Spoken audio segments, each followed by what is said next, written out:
Can power born of blood ever be pure? This is a question Rome has asked itself for centuries, a city built on the bones of a murdered brother, a republic founded on the corpse of a king. By the middle of the 1st century of the Common Era, the question was no longer philosophical. It was a matter of survival. The shadow of Emperor Caligula, the mad god who had tried to make his horse a consul, still lingered over the Palatine Hill. His assassination had been a bloody necessity, a frantic attempt to restore sanity to the world's heart. But power, once tasted, is a flavor that never leaves the tongue. It lingers, it corrupts, it demands more. Into this poisoned chalice stepped a woman who understood its nature better than any man. Agrippina the Younger. Sister of one emperor, wife of another, and, most importantly, mother of a third. She returned to Rome from a forced exile not as a victim, but as a predator cloaked in mourning robes. Her gaze was fixed on the ultimate prize, the imperial throne, not for herself, for a woman could not rule, but for her son, Lucius Domitius Ahenobarbus, a boy soon to be known to history by a single, terrifying name, Nero. Her path to power was a masterpiece of patient ruthlessness. She first seduced and then married her own uncle, the aging and easily manipulated Emperor Claudius, a man more interested in Etruscan history and grammar than the deadly viper he had welcomed into his bed. Agrippina moved with the chilling precision of a master chess player. She eliminated rivals, placed her allies in key positions within the Praetorian Guard, and systematically isolated Claudius from his own children, Britannicus and Octavia. Her son was adopted, renamed Nero Claudius Caesar, and positioned as the heir apparent. The final move in this deadly game was as elegant as it was simple. A plate of mushrooms, Claudius's favorite dish, prepared with a special ingredient sourced by the infamous poisoner Locusta. As Claudius writhed in his final agony, Agrippina and her allies sealed the palace. They waited for the astrologically perfect moment to present the new emperor to the world. When the doors finally opened, it was not the legitimate heir, Britannicus, who stood before the Praetorian Guard, but the 16-year-old Nero, his face a mask of practiced grief and youthful promise. In Rome, power was a poison taken as medicine, but Agrippina had just forced the empire to swallow a dose from which it would never recover. The first 5 years of Nero's reign were a mirage, a fleeting vision of a new golden age. This period, remembered as the Quinquennium Neronis, was a carefully constructed illusion orchestrated by 2 remarkably capable men. Lucius Annaeus Seneca, the great Stoic philosopher and Nero's tutor, and Sextus Afranius Burrus, the stoic and incorruptible prefect of the Praetorian Guard. Together they formed a barrier between the young emperor's burgeoning appetites and the machinery of the state. Justice was administered fairly, the Senate was treated with respect, and the excesses that had defined the reigns of Caligula and Claudius seemed a distant memory. Nero himself appeared to be the perfect student prince. He was handsome, charming, and possessed a genuine passion for the arts. He composed poetry, sang to the accompaniment of the cithara, and dreamed of a Rome that was not just a center of power, but a beacon of Hellenic culture. The people adored him. The Senate, relieved to be free from the daily terror of his predecessors, applauded his every move. It was a beautiful lie, and for a time, everyone believed it. But behind this gleaming facade, a storm was gathering. The real power in the palace was not the emperor, but his mother. Agrippina had not orchestrated her son's rise, only to be relegated to the role of a dowager empress. She saw herself as a co-ruler, the true mind behind the throne. Her image appeared alongside Nero's on coins, a privilege never before granted to a woman. She attempted to sit beside him during official audiences, a shocking breach of protocol that was only narrowly averted by the quick thinking of Seneca. She was the serpent in this new Eden, a constant, suffocating presence, reminding Nero with every glance that he owed her everything. He was her creation, her puppet. And as Nero grew from a boy into a man, the puppet began to feel the strings. He started to crave a life of his own, away from his mother's watchful eye. He took a lover, a former slave named Claudia Acti, a decision that infuriated Agrippina, not for moral reasons, but because it represented a sphere of her son's life she could not control. The conflict was inevitable, a battle of two titanic wills, a mother who would not let go and a son who was beginning to understand the terrifying, absolute nature of his own power. The first cracks in the golden facade appeared not in the Senate house or on the battlefield, but in the quiet, gilded corridors of the imperial palace. The tension between mother and son became the silent, central drama of the court. Every courtier, every senator, every slave had to choose a side in this undeclared war. Agrippina, feeling her influence wane, made a fatal miscalculation. She reminded Nero that he was not the only heir of Claudius. There was still Britannicus, the true son, a boy just approaching manhood. She hinted that the loyalty of the legions could be a fickle thing. It was a threat, and Nero understood it as such. His mother was capable of anything. She had murdered an emperor to put him on the throne. She would not hesitate to murder him to replace him with a more compliant ruler. The fear she had so expertly wielded against her enemies was now turned upon her own son. It planted a seed of paranoia in Nero's mind, a seed that would grow into a monstrous, all-consuming forest. He began to see his mother not as a guardian, but as his chief rival, the single greatest obstacle to his freedom. Seneca and Burrus tried to mediate, to manage the escalating conflict. They attempted to satisfy Nero's desires for artistic expression and personal freedom while placating Agrippina's hunger for power. But they were merely shoring up a crumbling dam. The pressure was becoming too great. Nero was the emperor of Rome. He was, in a very real sense, a living god, and gods do not answer to their mothers. He began to surround himself with a new circle of friends, men who flattered his artistic talents and encouraged his basest instincts. Men like Otho and, later, the sinister Tigellinus, who whispered in his ear that a true ruler is bound by no law, human or divine. They taught him that power was not a duty to be shouldered, but a plaything to be enjoyed. The lessons of Seneca, with their emphasis on duty, reason, and self-restraint, began to sound like dull, tedious lectures.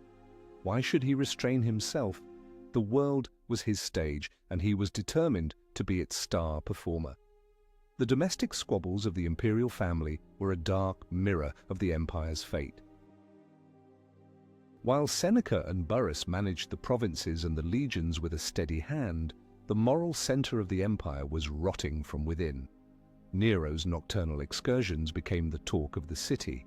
Disguised as a common ruffian, he would roam the streets with his companions, brawling in taverns, harassing respectable citizens, and indulging in petty theft. For him, it was a thrilling game, a release from the suffocating formality of the court.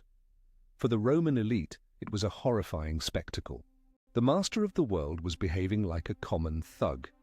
The respect that Seneca and Burrus had so carefully cultivated for the imperial office was being eroded night by night. It was the beginning of a profound disconnect, a chasm opening between the emperor and the ruling class. They saw a sacred duty. He saw a role to be played, a performance to be given, and the first act of his great tragedy was about to begin, a drama that would require a sacrifice of unimaginable proportions. The conflict with Agrippina reached its breaking point. It was no longer a question of who would hold influence over the emperor, but a matter of life and death. Nero felt trapped, cornered by the woman who had given him both life and the throne. Every decision he made was scrutinized, every friendship questioned, every pleasure condemned. She was a ghost at his feast, a shadow that fell across his sunniest days. His ambition, his desires, his very identity were being crushed under the weight of her maternal tyranny. He confided in his advisors, his voice a mixture of youthful petulance and genuine fear.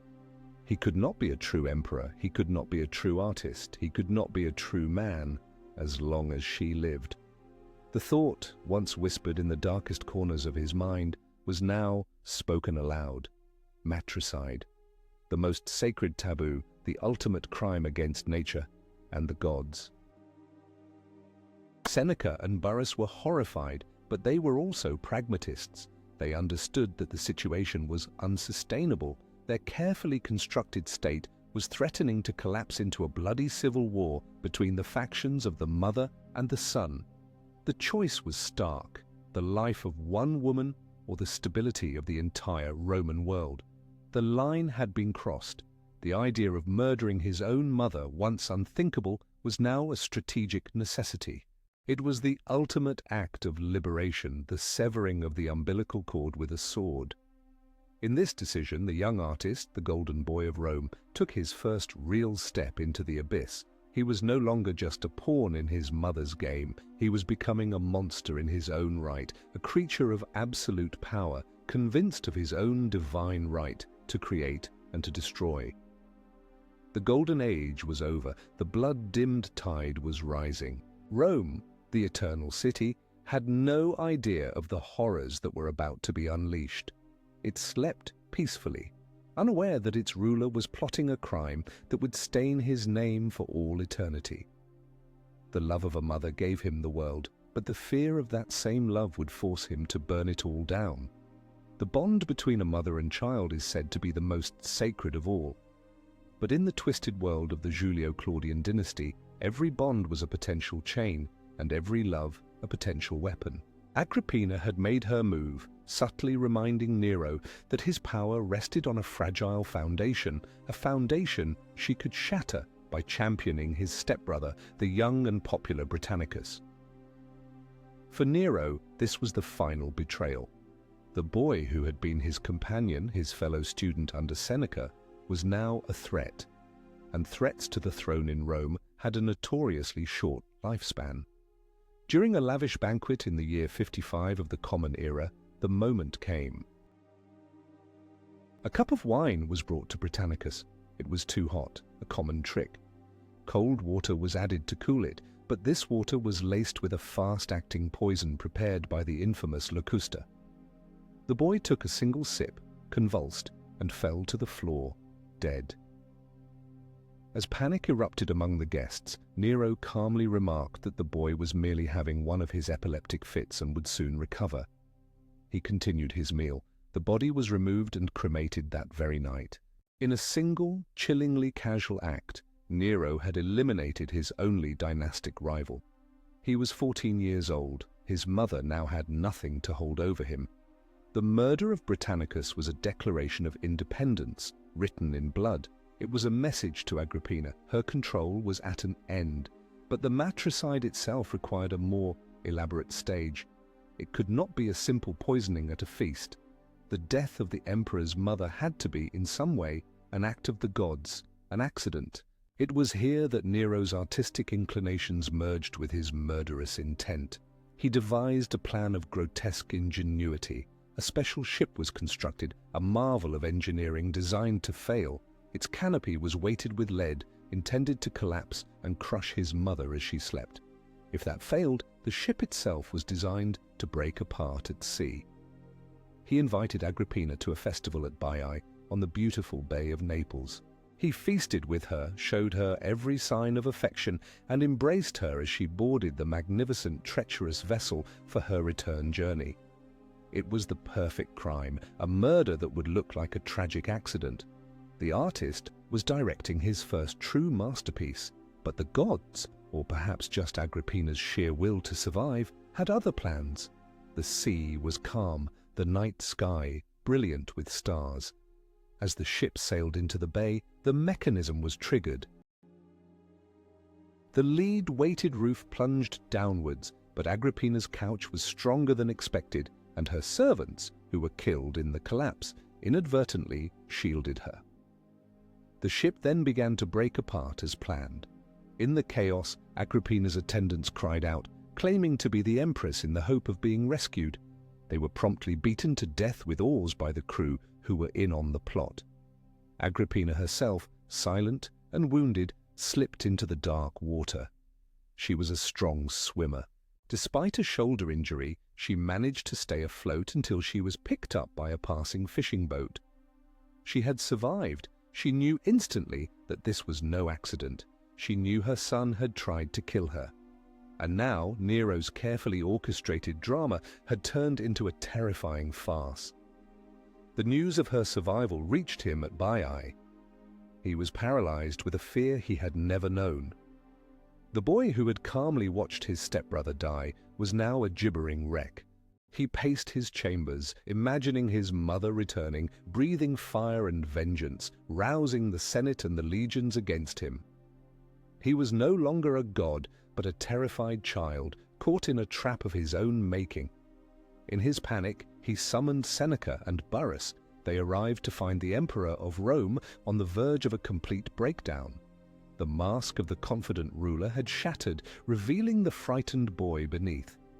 At first, they were silent, stunned by the magnitude of the botched crime.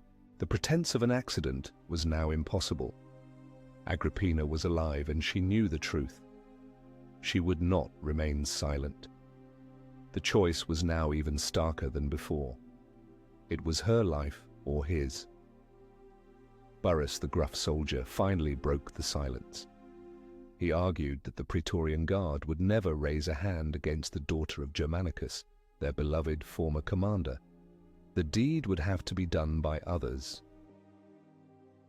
The task fell to Anicetus, the admiral of the fleet and Nero's former tutor, the very man who had designed the trick ship. He hated Agrippina and eagerly volunteered to finish the job. There would be no more subtlety, no more elaborate theatrics. This time it would be cold, hard steel. Nero, desperate and relieved, gave the order. The philosopher and the soldier stood by, their silence a form of consent. They had become accomplices to the greatest of sins to save the state, or perhaps just to save themselves. Anicetus and his marines surrounded Agrippina's villa. She had already sent a messenger to her son, a freedman named Agerinus, with a message that she had survived a terrible accident and that he should not worry. It was a clever move, an attempt to feign ignorance and buy time. But it was too late. When Nero was told her messenger had arrived, he staged a scene, dropping a sword at the man's feet and accusing him of being an assassin sent by his mother. It was the pretext he needed. The assassins burst into Agrippina's bedroom. She was reclining on her couch, a single lamp casting long shadows on the wall. At first, she still held out hope, believing they were messengers from her son. But when they surrounded her bed, clubs and swords in hand, she knew her end had come. She looked directly at her killers, pulled aside her robe to expose her lower abdomen, and said, "Ventrem feri. Strike the womb that bore this monster." They hacked her to death. The body was cremated that same night on a dining couch. Nero, it is said, came to view the corpse of the mother he had just murdered. He callously commented on the beauty of her limbs. The monster had been fully born. The immediate aftermath of the murder was a storm of guilt and terror in Nero's mind. He was haunted by his mother's ghost, tormented by nightmares. He fled the Bay of Naples, unable to bear the sight of the sea that had failed to claim her and the shores that had witnessed her murder. He wandered through Campania, a man fleeing his own conscience. But absolute power has a way of soothing even the most troubled mind. He sent a letter to the Senate, drafted by Seneca, a masterpiece of political fiction. It claimed that Agrippina had plotted against him and, upon the discovery of her conspiracy, had taken her own life. The Senate, cowed and sycophantic, officially accepted this ludicrous story. They offered public thanks to the gods for the emperor's salvation and declared Agrippina's birthday a day of ill omen. The people of Rome, however, were not so easily fooled. They whispered in the streets, they scrawled graffiti on the walls, comparing Nero to Orestes, the mythical Greek king who had also killed his mother. But there was no one to challenge him. The last obstacle to his absolute will had been removed. The murder of his mother was the point of no return. It was a psychological Rubicon. By committing the ultimate taboo, Nero had shattered the moral universe. If he could kill his own mother and be celebrated for it by the Senate, then what couldn't he do? All laws, all traditions, all sense of right and wrong became meaningless. He was the source of all law, the arbiter of all morality. Seneca and Burrus had hoped that by containing the crisis, they could guide him back towards a semblance of responsible rule. They were tragically mistaken. They had not saved the state. They had merely unleashed the emperor. The fear and guilt that haunted him in the immediate aftermath soon gave way to a manic, exhilarating sense of freedom. He was no longer just the emperor of Rome. He was Nero, the artist, the performer, and the world was now his to reshape as he saw fit. He had killed the author of his life, and now he was free to write his own story, a story that would be performed on the grandest stage of all. His newfound freedom demanded a new partner, someone who would celebrate his artistic soul, not try to suppress it. He found her in Poppaea Sabina, the beautiful, ambitious, and utterly ruthless wife of his friend Otho. Poppaea was everything Agrippina was not. She did not seek to rule through him, but to reign beside him as the ultimate connoisseur of his genius. She flattered his poetry, applauded his music, and encouraged his most outlandish ambitions. But there was one problem. Nero was already married to Octavia, the daughter of Claudius, a woman respected by the people for her dignity and virtue. To Poppaea, Octavia was a boring relic of the old order. She goaded Nero, telling him he was still a child, afraid of his own power, tied to a politically convenient but passionless marriage. She demanded Agrippina's removal, knowing that as long as the Empress Dowager lived, her own position would never be secure. Her whispers were the final push that sent Nero down the path to matricide. And with Agrippina gone, the path was clear for Poppaea to become the new empress, the muse for the artist emperor. The price of this freedom, however, was a soul steeped in blood, price Nero now seemed all too willing to pay. The ghost of Agrippina, however, was not so easily banished. Her murder had untethered Nero from the last anchor of traditional Roman morality. He was now adrift on a sea of absolute power, with only his own appetites as a compass. The quiet disapproval of Seneca and the stoic resignation of Burrus were no longer enough to restrain him. In the year 62 of the Common Era, Burrus died, perhaps of natural causes, perhaps of poison. His death removed the last real check on Nero's power. Seneca, recognizing his own influence, had vanished, retired from public life, hoping to live out his days in quiet philosophical contemplation. He would not be so lucky. Nero appointed the brutish Aphonius Tigellinus as the new Praetorian prefect. Tigellinus was a man of no principles whose only talent was for indulging the emperor's darkest whims. The era of responsible government was officially over. The age of the artist had begun, and this artist, freed from all constraints, was about to turn the entire Roman Empire into his personal stage, a theatre for his scandalous and ultimately deadly performances. Freed from his mother's shadow and the restraining influence of his old advisors, Nero finally cast off the suffocating mantle of the traditional Roman emperor. He was no longer interested in the pretense of being the princeps, the first among equals. He wanted to be a star. His true passion was not for governance or military conquest, but for the arts, specifically the Greek arts, which the conservative Roman aristocracy viewed with suspicion and contempt. For a Roman nobleman to perform on a public stage was a disgrace. For an emperor, it was an unthinkable abomination. And that is precisely why Nero did it. He made his public debut as a poet and a cithara player, performing his own compositions for a captive audience.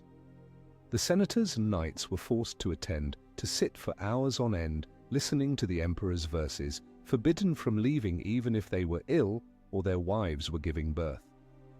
The doors were locked. The applause was mandatory, orchestrated by a claque of 5,000 young men known as the Augustiani, who were trained in various styles of applause from the brick to the tile. It was a surreal spectacle, the master of the world begging for the adulation of a crowd he could have executed on a whim. Power, it turns out, is a lonely stage, And for a narcissist like Nero, the only real validation is the roar of the crowd. To further indulge his Hellenic fantasies and scandalize the old guard, he established a new festival in Rome, the Neronia, a grand competition in music, gymnastics, and horsemanship, modeled on the Greek Olympics. And of course, the festival's chief competitor was the emperor himself. He competed in poetry and eloquence, and naturally the judges, fearing for their lives, awarded him the prize. He participated in chariot races, a sport for professionals and slaves, not emperors. He would race a 10-horse chariot, a dangerous and unwieldy vehicle. During one race, he was thrown from his chariot and had to be helped back in. He still couldn't finish the race, but was declared the winner anyway. This was not the dignified authority of Augustus.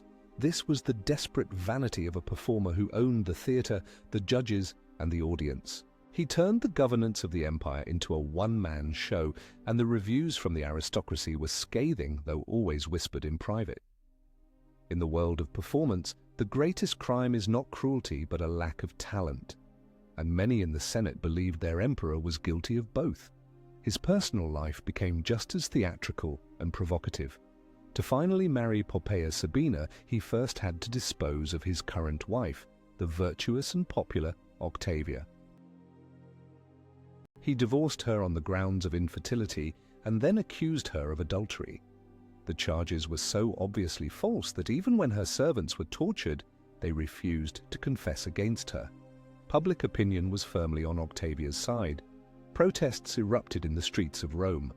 Nero, momentarily panicked by the public outcry, agreed to take her back, but Poppaea would not be denied. She worked on Nero, convincing him that his political survival depended on eliminating Octavia for good. A new charge was fabricated that Octavia had plotted to overthrow him. She was exiled to the island of Pandateria, the same barren rock where other women of the imperial family had been sent to die. A few days later, soldiers arrived. Her veins were opened, but she was so terrified that the blood would not flow. They finally suffocated her in a steam bath. Her head was cut off and brought back to Rome for Poppaea to see.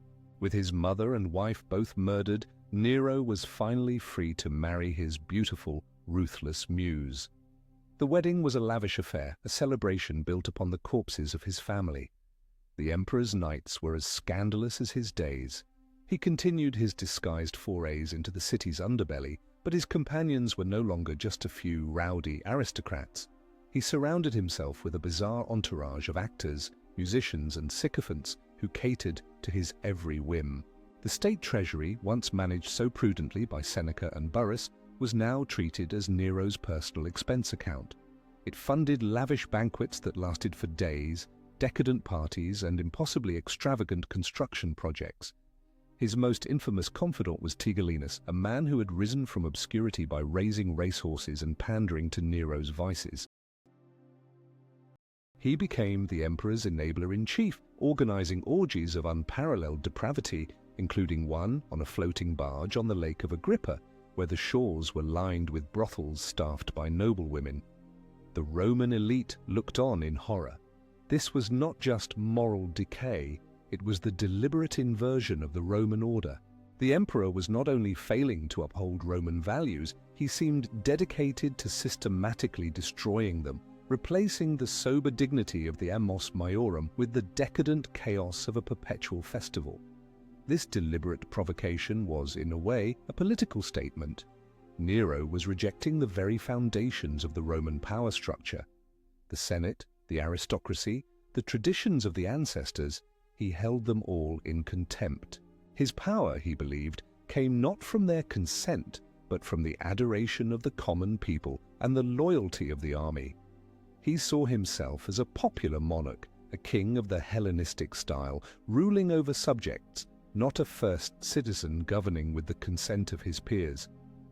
He was an artist, and an artist needs an audience, not a committee. This fundamental misunderstanding of the Roman system was the source of his tragedy. He wanted to be loved as a performer, but he ruled as a despot. The senators, who were forced to watch him sing and play the cithara, did so with smiles on their faces and murder in their hearts. They saw an emperor who was not only cruel and unpredictable, but, worst of all, un-Roman. The contempt was mutual. Nero saw them as a collection of boring, hypocritical old men, obstacles to his grand artistic vision for the empire. This vision was not limited to poetry and music. He wanted to reshape the very city of Rome. He found the old city, with its narrow, winding streets and chaotic architecture, to be ugly and unworthy of his greatness. He dreamed of a new city, a city of wide boulevards, marble colonnades, and breathtaking monuments. A city that would be named after him, Neropolis. It was a dream of stunning ambition and colossal ego. He wanted to leave his mark on eternity, not as a conqueror like Caesar, or a builder of the state like Augustus, but as an artist who had sculpted a city in his own image. This obsession with his artistic legacy, this desire to create a masterpiece of urban design, would soon converge with a catastrophe that would forever define his reign, a catastrophe that would give him the ultimate canvas on which to paint his masterpiece, a city in ashes. He had the motive and the opportunity. The only thing missing was the spark. The growing discontent among the ruling class was a fire smouldering beneath the surface of Nero's festive regime. They saw his behavior not just as an embarrassment, but as a danger to the state. An emperor who spent his days practicing the cithara and his nights brawling in taverns was an emperor who was neglecting the serious business of running a world empire. The frontiers were restless, the economy was strained, and the delicate balance of power that held the Roman world together was being jeopardized by the whims of a single man. The silent disapproval was slowly coalescing into quiet conspiracies. Men began to talk in shaded porticos and private villas, whispering the dangerous words of treason. They remembered the Republic. They remembered Brutus and Cassius. They saw a tyrant on the throne, but this was a new kind of tyrant, one who killed not just for power, but for applause. For now, they remained silent, watching and waiting. They were trapped, forced to participate in the emperor's increasingly bizarre theatricals. But their patience was wearing thin. Rome could withstand a cruel emperor. It had done so before, but could it survive an emperor who believed he was a god but behaved like a spoiled actor? The contrast between the grandeur of his imperial station and the perceived triviality of his pursuits was staggering. While legions marched on the frontiers of Britannia and Parthia, the commander-in-chief was in Naples, making his professional stage debut in a Greek city, away from the judgmental eyes of the Roman Senate. He considered his victories in musical competitions to be as significant as any military triumph. This was the core of his madness, a complete failure to distinguish between his role as an emperor and his fantasy of himself as a world-renowned artist. He wanted the power of the first and the adoration of the second, and he could not understand why the world refused to grant him both. He saw himself as a civilizing force, bringing the sublime beauty of Greek culture to the boorish Romans. They, in turn, saw a supreme magistrate who was abdicating his sacred duties in favor of frivolous and shameful pastimes. This cultural and political chasm was becoming unbridgeable. Something had to give. The city he so desperately wanted to transform, this sprawling, chaotic, magnificent heart of the empire, was about to provide the dramatic backdrop for the next and most infamous act of his reign. It was a stage that would soon be lit by an inferno. In the summer of the year 64 of the Common Era, the city of Rome was a tinderbox waiting for a spark. It was a sprawling, densely populated metropolis of over 1 million souls, a chaotic jumble of opulent marble villas and rickety, multi-story wooden tenements known as insulae, packed together in a labyrinth of narrow, winding streets. Fire was a constant threat, a familiar terror in the life of the city. But what happened on the night of July 19th was no ordinary fire. It began in the shops around the Circus Maximus where flammable goods were sold. Fanned by a strong wind, the flames quickly leaped from building to building, consuming the dry, timber-framed slums with terrifying speed. The fire raged, unchecked, for 6 days and 7 nights. It would subside only to flare up again in new areas, burning for another 3 days. When it was finally over, 2/3 of the city of Rome had been turned into a smoking, blackened ruin. 3 of Rome's 14 districts were completely leveled. 7 more were severely damaged. Hundreds of thousands were left homeless, their lives reduced to ashes. It was the greatest catastrophe the city had ever known. Almost immediately the rumors began. This was no accident. This was arson, and the whispers in the smoldering streets all pointed to one man, the emperor. People claimed to have seen men with torches deliberately setting new fires, claiming they were acting under orders. The motive, everyone agreed, was Nero's insane ambition. He hated the old city and wanted to clear space to build his magnificent new palace, the Domus Aurea, or Golden House. The fire was the ultimate act of urban renewal, the most damning story, the one that would cement his monstrous reputation for all time, was that Nero had watched the inferno from a tower in the gardens of Maecenas. As his city burned and his people suffered, he was not organizing relief efforts or fighting the flames. He was dressed in theatrical costume, playing his lyre and singing his own composition about the fall of Troy, finding in the real-life destruction of his own capital the ultimate artistic inspiration. Is one person capable of burning down an entire city for inspiration? The image was too powerful, too perfectly diabolical to be a lie. The artist-emperor had finally found a stage worthy of his talents. The historical truth is, as always, more complex. The historian Tacitus, our most reliable source, reports these rumors, but notes that Nero was not even in Rome when the fire broke out. He was at his villa in Antium. He rushed back to the city and immediately organized relief efforts. He opened his own gardens and public buildings like the Pantheon to shelter the homeless. He brought in food supplies from the surrounding towns and lowered the price of grain. By all objective accounts, he did what a responsible ruler should do in a crisis. But the truth is no match for a good story. The rumors were unstoppable. His relief efforts were seen as a cynical ploy, an attempt to win back the favor of a populace he himself had terrorized. His ambitious plans for rebuilding the city, which he immediately set in motion, were seen as proof of his guilt. The new Rome that would rise from the ashes, with its wider streets, brick buildings, and open spaces, was to be his Neropolis, a monument built on the suffering of his people. And at its heart, on a vast swathe of expropriated land, would be the Golden House, a palace of unprecedented size and luxury, complete with an artificial lake, forests, and a colossal, 120-foot-tall bronze statue of himself in the guise of the sun god Sol. He was not just rebuilding Rome, he was remaking it in his own image, and the fire had been the necessary sacrifice. Nero was in a desperate political situation. The common people of Rome, who had once been his most ardent supporters, now looked upon him with suspicion and hatred. The aristocracy, who already despised him, saw the fire as the ultimate proof of his madness. His throne was shaking. He needed a scapegoat, a villain to blame for the catastrophe, someone to divert the tidal wave of public fury that was threatening to engulf him. And he found them in a small, obscure, and widely misunderstood religious sect that had recently taken root in the city's poorest neighborhoods. They were followers of a crucified Galilean preacher.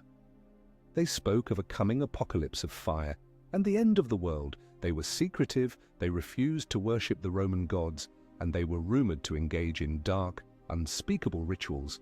They called themselves Christians. They were the perfect victims, marginal, unpopular, and utterly defenseless.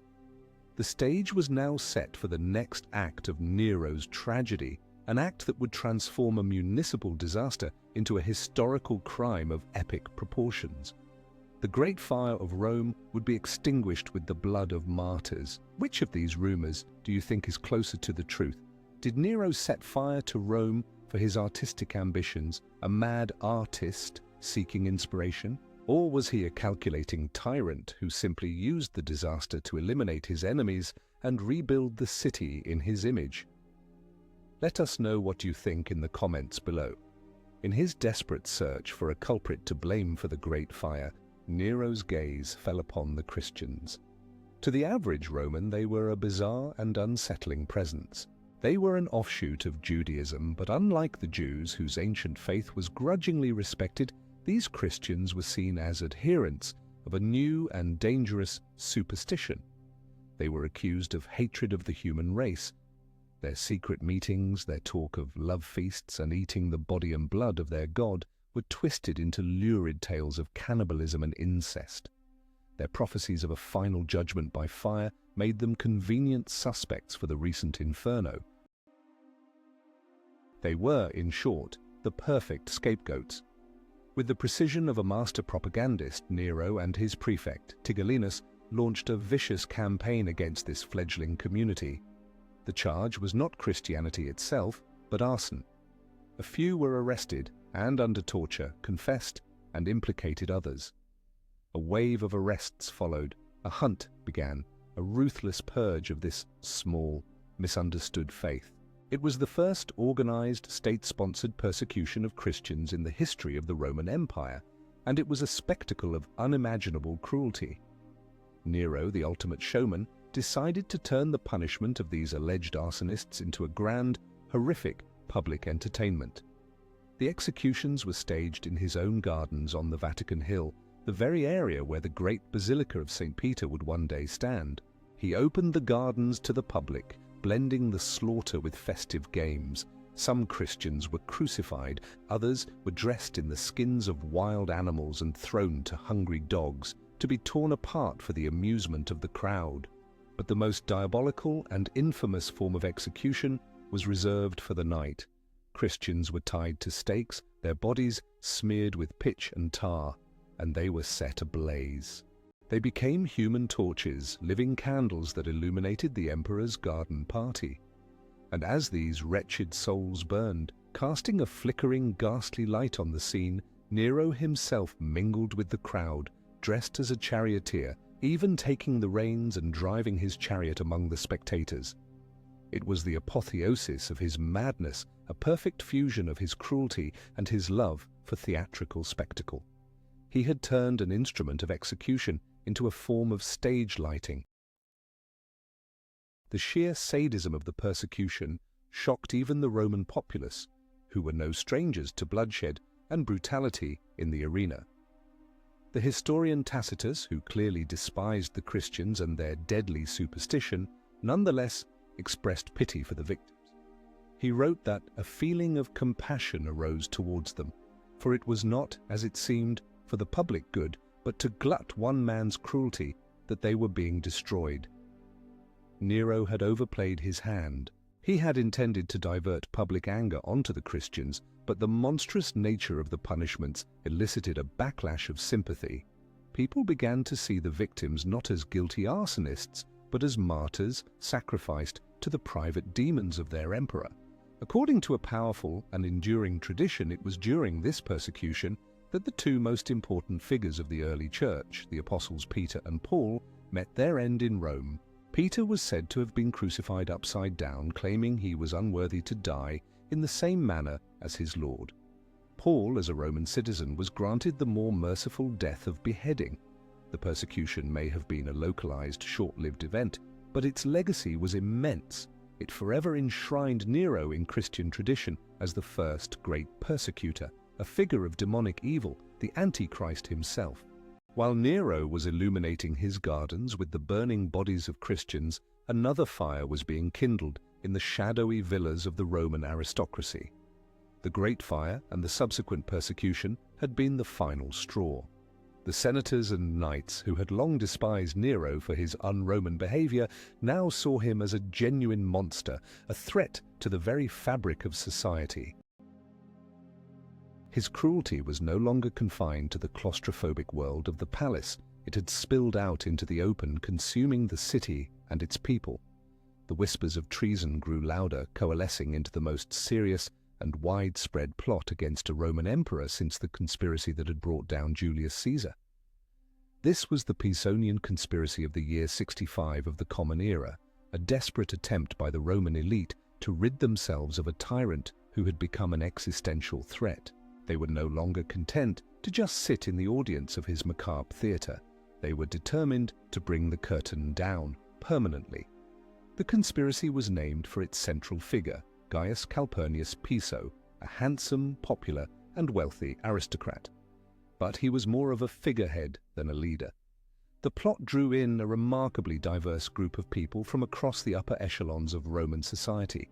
There were senators like Plautius Lateranus, whose palace would later become the site of the Pope's residence. There were knights, soldiers, and even the praetorian prefect, Faenius Rufus, who felt his own influence being eclipsed by the thuggish Tigellinus. But most remarkably, it included some of the leading intellectual and artistic figures of the age. There was the poet Lucan, Nero's own nephew and former friend, whose epic poem, the Pharsalia, was a thinly veiled critique of one-man rule. And, most tragically, there was Nero's old tutor, the philosopher Seneca. His involvement is debated by historians. He may not have been an active plotter, but he certainly knew of the conspiracy and by his silence gave it his tacit approval. His own philosophical teachings on tyrannicide seemed to demand action. What would you have done in Seneca's place, a teacher forced to watch his student become a monster? The plan was simple, if audacious. They would assassinate Nero during the games at the Circus Maximus, a public festival in honor of the goddess Ceres. The vast, chaotic crowd would provide the perfect cover. As Nero arrived, the consul-designate Lateranus would throw himself at the emperor's feet as if begging for a favor, and in doing so wrestle him to the ground. The other conspirators, a group of armed senators and knights, would then rush in and stab him to death. It was a plan rich with historical symbolism, an echo of the Ides of March. After the deed was done, they would take Piso to the Praetorian camp, where the prefect Rufus would ensure his proclamation as the new emperor. It was a desperate gamble, a last-ditch effort to restore the dignity of the Roman state. But like so many conspiracies, it was doomed by the one thing that tyrants have always known how to exploit: human weakness. The plot was too large, with too many participants, and it began to unravel through a chain of fear and betrayal. The first link in that chain was a woman, a freedwoman named Epicharis. She was part of the conspiracy and, impatient with the delays, tried to recruit a naval commander named Volusius Proculus, who she knew held a grudge against Nero. But Proculus saw a better opportunity in betrayal than in rebellion. He reported the conversation to Nero. Epicharis was arrested, but she had revealed no names, and without evidence, she held firm even under torture. The conspiracy was still safe, but the conspirators were spooked. They moved the date of the assassination forward. The new target was a few days later at Nero's private palace, but the net was closing. Another conspirator, a senator named Flavius Scaevinus, behaved suspiciously. On the day before the planned assassination, he made his will, feasted extravagantly, and ordered his freedman, Milicus, to sharpen his ceremonial dagger. Milicus, terrified and tempted by the promise of a reward, went to Nero and told him everything he knew. The game was up. Nero, who had been living in a state of growing paranoia for years, now unleashed the full force of his terror. A wave of arrests swept through Rome. The conspirators and anyone even remotely associated with them were rounded up. Tigellinus and his praetorians conducted the interrogations with brutal efficiency. Torture was used freely. Under the agony of the rack, the conspirators began to name names, each betrayal leading to another arrest, another round of torture, another list of the condemned. Rome was plunged into a reign of terror that surpassed anything it had known before. The Pisonian conspiracy, intended to save the Republic from a tyrant, had instead handed that tyrant a justification for a bloodbath. Nero, who had always suspected the aristocracy hated him, now had the proof. He would make them pay not just the guilty, but the entire class that he felt had scorned his artistic genius. The terror that had begun in the Christian community now spread to the houses of the Roman elite. No one was safe. Piso, the man who was to be the new emperor, died ignominiously. Upon learning the plot was discovered, he simply locked himself in his house and slit his own veins. He did not even attempt to rally support or fight back. He died as he had lived, a man of refined tastes but little steel. His death was just the prelude. A torrent of death sentences, banishments, and forced suicides followed. Lateranus was executed without even being allowed to say goodbye to his children. The Praetorian prefect Faenius Rufus was implicated and put to death. The hunt for enemies, real and imagined, had begun, and Nero's gaze soon turned to the two men who represented the intellectual heart of the conspiracy, the men whose ideas had given it a philosophical backbone: his old friend and rival, the poet Lucan, and his old teacher, the man who had shaped his mind, the philosopher Seneca. The student was now coming for his master. When a state begins to murder its own poets and philosophers, it is murdering its own soul. The discovery of the Pisonian conspiracy gave Nero the perfect excuse to eliminate the intellectual and moral opposition that had haunted his reign. His revenge was not just political, it was personal. He targeted the very men who represented the old Roman virtues of duty, reason, and stoic courage, the very virtues he had so flamboyantly rejected. His first target was his own nephew and one-time friend, the poet Lucan. Lucan had been part of Nero's inner circle, but his talent had become a threat. His epic poem on the civil war, the Pharsalia, celebrated the Republican hero Cato and was a thinly veiled critique of the imperial system. When the conspiracy was uncovered, Lucan was arrested. Under torture, he broke and, in a desperate attempt to save himself, even implicated his own mother. It did not save him. He was condemned to death. At the age of 25, the most promising poet of his generation was forced to commit suicide. He hosted a final banquet for his friends, then had a physician open his veins. As his life ebbed away, he recited lines from his own poem describing a soldier bleeding to death. It was a final, defiant act of artistic courage. Next came the man who had once been the most powerful figure in the empire besides the emperor himself, Lucius Annaeus Seneca. Nero's old tutor had lived in quiet retirement for several years, trying to distance himself from his former students' excesses. But Nero had never forgiven him for his moralizing lectures, for the subtle disapproval that Seneca always radiated. The conspiracy provided the pretext Nero needed. A tribune of the Praetorian Guard was sent to Seneca's villa outside Rome with the death sentence. Seneca received the news with stoic calm. He was forbidden from altering his will, a final petty act of cruelty from Nero designed to deny his friends their inheritance. He turned to his much younger wife Paulina and his friends and told them not to grieve, but to remember his life and his philosophical teachings. He embraced Paulina, but she declared she would die with him. Touched by her devotion, he agreed. Their veins were opened by the same physician, but Seneca was old, and his diet was meager. The blood flowed too slowly, prolonging his agony. To hasten the end, he took a dose of poison, the same hemlock used to execute Socrates, but it had no effect. Finally, he was carried into a steam bath, where he suffocated from the vapor. His death was a slow, agonizing, but ultimately philosophical performance, a final lesson in stoic endurance. The purge continued, claiming another of the era's most fascinating figures, Petronius, known as the Arbiter Elegantiae, the arbiter of elegance. Petronius was the undisputed master of taste and style at Nero's court, a man of refined indolence and sophisticated wit. His word was law on all matters of luxury and pleasure. He was the author of the Satyricon, a brilliant, satirical novel that painted a vivid picture of the vulgarity and excess of the age. Tigellinus, Nero's thuggish Praetorian prefect, despised Petronius for his effortless superiority and coveted his position as the emperor's chief aesthete. He accused Petronius of being involved in the conspiracy. Petronius knew that a defense was futile. He decided to turn his own death into his final masterpiece of art and defiance. He did not simply open his veins.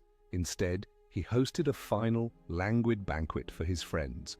During the feast, he had his veins opened, then bandaged, then opened again, all while conversing about light poetry and trivial matters, not the immortality of the soul. He wrote a detailed account of Nero's sexual depravities, listing all his partners and perversions, sealed it, and sent it to the emperor. Then, as a final gesture, he smashed a priceless fluorspar drinking cup that he knew Nero coveted, just so the emperor could never have it. He then fell asleep, making his suicide appear as natural and unforced as his life had been. It was the ultimate act of aristocratic contempt. The deaths of Lucan, Seneca, and Petronius represented something far greater than the elimination of political enemies. It was an act of cultural vandalism. Nero had decapitated the intellectual life of Rome. The brightest minds of his generation were gone. Philosophy fell silent, literature withered, and the vibrant intellectual culture of the early empire gave way to a stultifying climate of fear. Who would dare to write a poem, a history, or a philosophical treatise that might be interpreted as a criticism of the emperor? Silence was the only safe form of expression. The golden age of Roman literature, the age of Virgil, Horace, and Ovid, was definitively over. Nero had created an intellectual desert and called it peace. He had killed his rivals, silenced his critics, and now stood alone, surrounded only by sycophants and flatterers.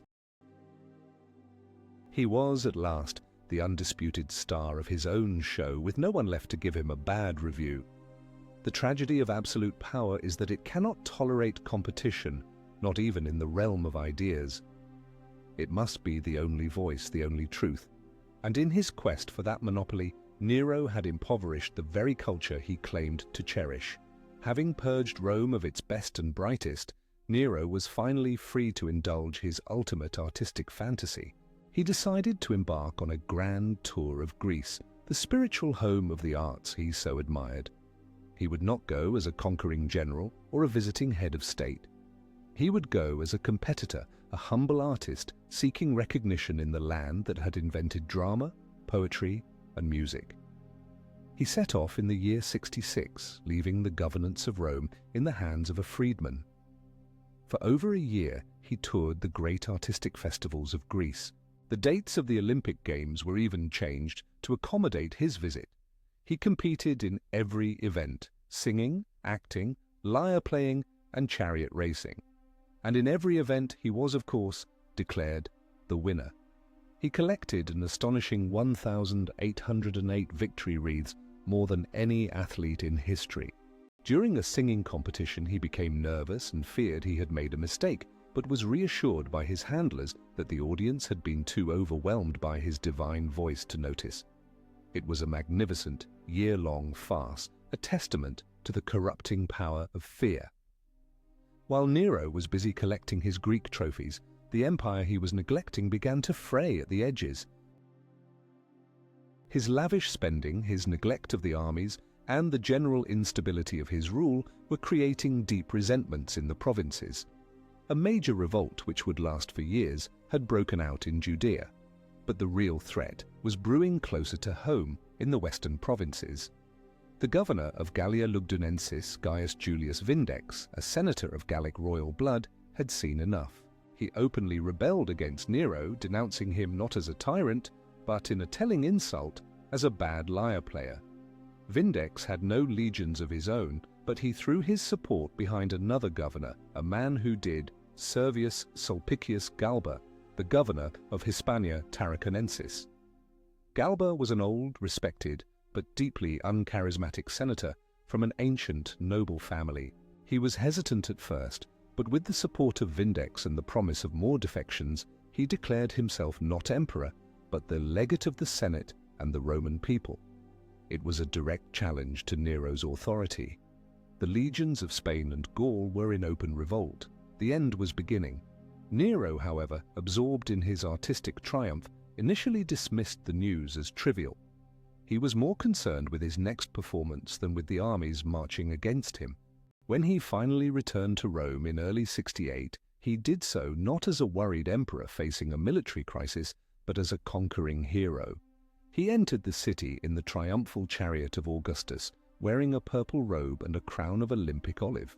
But instead of prisoners of war, his procession was filled with actors and musicians, and instead of captured enemy standards, his 1,000 808 victory wreaths were paraded through the streets. He had a section of the city wall torn down, a tradition reserved for victors in the sacred games. It was a spectacle of delusional grandeur, a grotesque parody of a Roman triumph. He was celebrating his artistic victories while the empire was sliding into civil war. This triumphant return was his final, most decadent performance. He was playing the part of the conquering artist, utterly oblivious to the fact that the theater was on fire and the audience was running for the exits. Would you rather have dinner with the stoic Seneca, knowing it might be your last conversation, or with the witty Petronius, knowing it would be the most stylish and sarcastic suicide party in history? Tell us your choice for a final Roman feast in the comments. While the emperor was collecting trophies, his empire was collecting traitors. The revolt of Vindex in Gaul, though quickly crushed by the legions on the Rhine, had shattered the illusion of stability. The spark of rebellion had leapt to Spain, where Galba was waiting. And Galba was not just a Gallic aristocrat, he was a Roman senator of the old school, commanding 3 legions. The news from the provinces finally pierced Nero's bubble of artistic self-absorption. His reaction was not that of a seasoned commander, but of a petulant, terrified artist whose performance had been interrupted. He reportedly fainted upon hearing the news. When he recovered, he flew into a rage, overturning a table and smashing 2 precious cups. His plans for dealing with the rebellion were erratic and theatrical. At one moment he spoke of leading an army against the rebels himself, armed only with his lyre and winning them over with a sad song. At another he drew up prescription lists and planned to massacre all the Gauls in Rome. He did nothing. He was paralyzed by indecision and fear, trapped in a palace that was rapidly becoming a prison. He was an actor who had forgotten his lines, and the audience was growing restless. The key to power in Rome had always been the loyalty of the Praetorian Guard, the elite troops stationed in the city. Their prefect, Tigellinus, was Nero's man, but the other prefect, Nymphidius Sabinus, was ambitious. He saw his chance. He began to secretly negotiate with the senators and spread promises of a massive donative to the Praetorians if they would abandon Nero and declare for Galba. The promise of cold, hard cash was more persuasive than any lingering loyalty to their theatrical emperor. One by one, the pillars of Nero's power began to crumble. The armies on the Rhine, after defeating Vindex, refused to endorse Nero and offered their support to the Senate.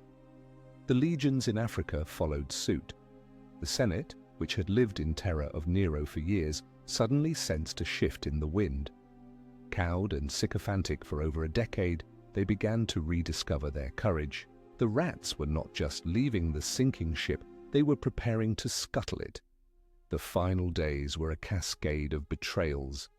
Nero planned to flee to Egypt, but the officers he contacted refused to help him. He woke up one night in his vast golden house to find that his personal bodyguard had deserted him. The palace, once a bustling center of power and pleasure, was now eerily silent. He ran through the deserted corridors, calling for his friends, for his gladiators, for anyone to help him, but no one answered. The great artist was playing to an empty house. He was utterly alone. He went to the houses of his former companions, but the doors were barred. Everyone had abandoned him. The man who had commanded the world could not find a single friend to see him through his final night. The solitude of absolute power is never more acute than in its final moments. He was no longer a god, no longer an emperor, no longer an artist. He was just a terrified man, hunted and alone in the heart of the city he had ruled. Accompanied by only a handful of loyal freedmen, including his secretary Epaphroditus, Nero fled the palace. Disguised in a shabby cloak, his face partially covered, he rode out of Rome on horseback. It was a humiliating flight, a journey into oblivion. As they rode, a tremor shook the ground and a flash of lightning lit up the sky. The gods themselves seemed to be passing judgment. He overheard a soldier remark to another, "They are in pursuit of Nero." He was forced to dismount and make his way through a thicket of reeds, his cloak torn to shreds, his feet bleeding. He finally reached a small, squalid villa belonging to his freedman Phaon, just 4 miles outside the city. He crawled into a back room, a space so miserable he had to lie down on a thin mattress over a bed of reeds. Thirsty, he drank foul water from a ditch with his hands, remarking with bitter irony, "This is Nero's celebrated distilled water." Meanwhile, back in Rome, the Senate had met. Emboldened by his flight, they officially declared Nero a hostis publicus, an enemy of the people. This meant he could be killed by any Roman citizen without trial. A courier arrived at the villa with the news. The master of the world was now an outlaw with a death sentence on his head. He heard the sound he had been dreading, the thundering of hooves. A detachment of cavalry sent by the Senate was approaching to arrest him and take him back to Rome for his public execution. The prescribed punishment for an enemy of the state was to be stripped naked, his head locked in a wooden fork, and then to be flogged to death in the forum. The artist in him was horrified by the ugliness of such an end. He had to die, but he had to die on his own terms. He pulled out 2 daggers he had brought with him, tested their points, and then put them away again, complaining that the fatal hour had not yet come. He paced back and forth, weeping, bemoaning his fate, and repeatedly muttering the famous line, "Qualis artifex pereo?" What an artist dies in me. He was a tragic figure in a Greek play of his own devising, but he could not bring himself to perform the final act. He begged one of his freedmen to kill himself first, to show him how it was done. No one would oblige. His courage, which had always been a form of theatrical bravado, had completely failed him. The man who had ordered the deaths of his mother, his wife, and hundreds of others was a coward in the face of his own end. The horsemen were getting closer. Their voices could be heard outside the villa. There was no more time for hesitation, no more time for poetic laments. Spurred on by his secretary, Epaphroditus, Nero finally placed the point of a dagger to his throat, but even then he could not do it himself. It was Epaphroditus who drove the blade home. At that very moment, the Roman centurion in command of the cavalry burst into the room. He saw the dying emperor bleeding out on the pathetic mattress and rushed to his side, pretending he had come to help. Nero's last recorded words were gasped out to the soldier. "Too late! This is fidelity!" His eyes glazed over, staring out with a wild, terrifying expression that horrified all who saw it. Thus died, at the age of 30, the last emperor of the Julio-Claudian dynasty, a line that had begun with the divine Augustus. His death was not a grand, operatic finale, but a sordid, pathetic scene in a squalid back room, a miserable end for a man who had dreamed of eternal fame. The artist had taken his final bow. The death of Nero plunged the Roman world into chaos. The year that followed, the year 69 of the Common Era, is known as the Year of the Four Emperors, a brutal and bloody civil war that tore the empire apart. But while the Roman elite rejoiced at his demise, the reaction among the common people was more ambiguous. In Rome, they celebrated, tearing down his statues and running wild in the streets. But in the eastern provinces, where his love of Greek culture had made him popular, his death was mourned. For decades after, his tomb was decorated with flowers. A powerful myth began to grow that he was not really dead, but had fled to the east and would one day return with a Parthian army to reclaim his throne. This belief was so strong that several impostors, the pseudo-Neros, appeared over the next 20 years, gathering significant followings before they were caught and executed. He had been a monster, but he had been their monster, and the chaos that followed his death made some long for the stability, however brutal, of his reign. It was in Christian tradition, however, that the myth of Nero achieved its final, immortal form. For the followers of the faith he had so viciously persecuted, he was more than just a cruel tyrant. He was the embodiment of pure evil, the first head of the beast described in the book of Revelation, the Antichrist himself. His name became a synonym for godless cruelty. This is the image that has echoed down through the centuries, the image of a madman fiddling while Rome burned, of a depraved monster who lit his gardens with human torches. It is a powerful legend, but it obscures a more complicated truth. Who was he really? Was he a monster born, a defective seed from the poisoned soil of the Julio-Claudian family? Or was he a product of his circumstances, a talented but weak-willed young man corrupted and ultimately broken by the impossible weight of absolute, unlimited power? The Roman system of autocracy created the perfect conditions for a monster to emerge. It gave one flawed, mortal man the power of a god, and then acted surprised when he began to behave like one. In the end, his greatest crime was not just his cruelty, but his failure. He was an artist who wanted to be an emperor, and an emperor who wanted to be an artist, and in failing at both, he brought ruin upon himself and his world. His story is a timeless warning. It is a cautionary tale about the corrosive nature of power, the seductions of narcissism, and the terrifying abyss that opens when a leader confuses the state with his own personal stage. He inherited a world and treated it like a toy, a backdrop for his own artistic ambitions.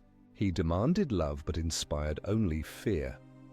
In the end, he was left with nothing but a desperate, pathetic epitaph for himself. What an artist dies in me. Perhaps the tragedy was not that a great artist died, but that he was ever allowed to rule in the first place. The madness of Nero was not just the madness of one man. It was the madness of a system that could place the fate of millions in the hands of a single, fallible human being, a system that would be repeated again and again throughout history, always with the same disastrous results. The curtain fell on Nero, but his ghost still haunts the corridors of power, a perpetual reminder that the line between a leader and a performer, between a god and a monster, is terrifyingly thin. Nero's legacy is a paradox. He went down in history as a monster, but his final words cast him as an artist. He burned a city for inspiration and murdered his family for creative freedom, pursuing a twisted vision of art with the absolute power of a tyrant. This leaves us with a chilling question about what we fear more from those in power. Tell us, what is worse for the world, a ruthless tyrant who destroys bodies and nations, or a mad artist with absolute power who mutilates souls and culture in the name of a terrible, beautiful glory? Write your answer in the comments. Your perspective on this dark chapter of history is important.